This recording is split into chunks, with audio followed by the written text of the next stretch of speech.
কুণ্ডলিনী এক রহস্যময় শক্তি। এই শক্তি মূলাধারে সুপ্তবৎ থাকে। ইহা ক্ষুব্ধ দেহ হইলে ইহা হইতে শুদ্ধ শব্দের আবির্ভাব হয়, যাহাকে নাদ বলা হয়।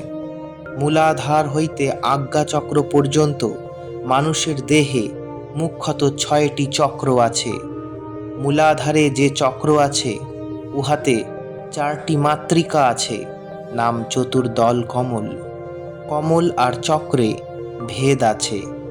যখন কুণ্ডলিনী সুপ্ত থাকে তখন উহার নাম চক্র।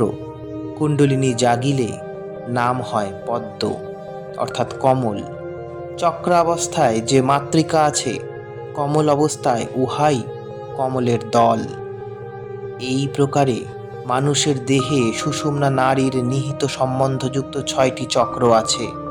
তাহার মধ্যে ৫টি চক্র পঞ্চভূতের সহিত সম্বন্ধযুক্ত, আর উপরের চক্রের চিত্তের সহিত সম্বন্ধ, অর্থাৎ মন, বুদ্ধি, চিত্ত প্রভৃতির সঙ্গে সম্বন্ধযুক্ত। মূলাধারে যখন কমল ফোটে তখন উহার ৪টি দল থাকে। উহার উপরে স্বাধিষ্ঠানে স্বরদল কমল। ৬ মাতৃকার বিকাশ এখানে হয়। এরপরে মণিপুরের ১০ দল কমল, ১০ মাতৃকার প্রকাশ এখানে। হৃদয়ে অনাহত চক্র ১২ দল কমল। কণ্ঠস্থানে ষোড়শ দল কমলের বিকাশ হয়। আর ভ্রূমধ্যে আজ্ঞাচক্র, ওখানে দ্বিদল কমলের বিকাশ।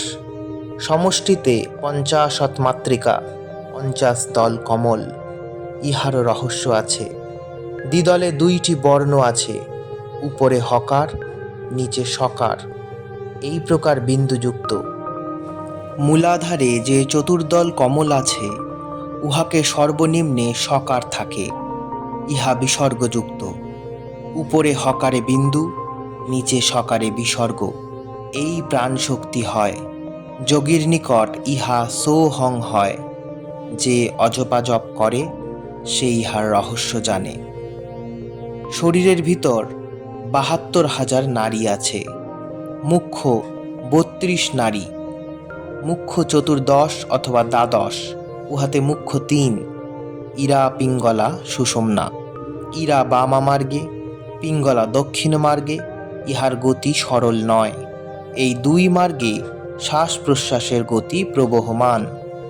২-এর মধ্যে সরল গতি আছে, তাহাকে সুষুম্না বলে। ইহার পরে যাহাকে বজ্রনাড়ী বলে, তারপর চিত্রিণী নাড়ী, তারপর ব্রহ্মনাড়ী। ইহা অখণ্ড মহাশক্তির আধার। সুষুম্নায় প্রবেশ ব্যতীত এই মহাশক্তির জাগরণ হয় না। সুষুম্নায় প্রবেশ তখনই সম্ভব যখন ইরা পিঙ্গলার আবর্ত কাটিয়া সম্পূর্ণরূপে প্রাণবায়ু সুষুম্না মার্গে প্রবেশ করে। কিন্তু ইহা কালের আবর্ত, পরন্তু সুষুম্না কালের নাশকারী। যোগীর পরম লক্ষ্য হইতেছে সুষুম্নায় প্রবেশ করিয়া ব্রহ্মনাড়ীতে স্থান গ্রহণ। বেদান্তের আনন্দময় কোষ ইহার সহিত সম্বন্ধযুক্ত।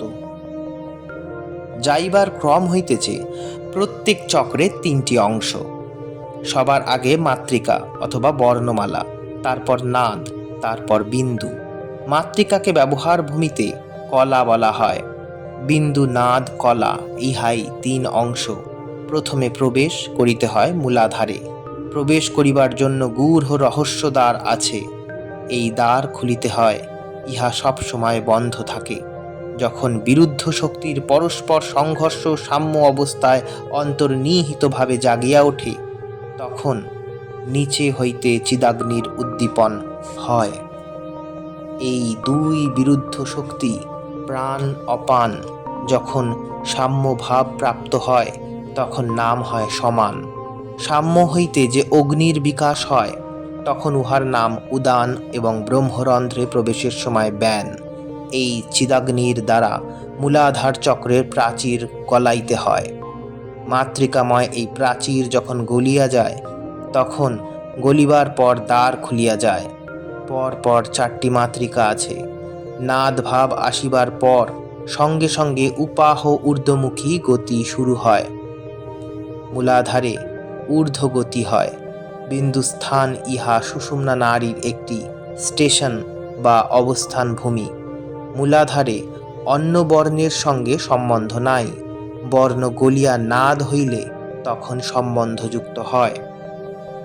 সুষুম্নার বৈশিষ্ট্য আছে। সুষুম্নায় নিরন্তর ঊর্ধ্বগতি চলে। এই প্রকারে চক্রভেদ হয় এবং বিন্দুতে পরিণতি লাভ ঘটে। আজ্ঞাচক্রে একমাত্র বিন্দু থাকে, মাতৃকা সমাপ্ত হয়। এখানে শিবনেত্র থাকে, জ্ঞান চক্ষু খুলিয়া যায়। দুই মার্গ আছে, একটি সহস্র দলে যাইবার, আর একটি ব্রহ্মরন্ধ্রে যাইবার। একটি পরমেশ্বরে যাইবার, অন্যটি ব্রহ্মে যাইবার।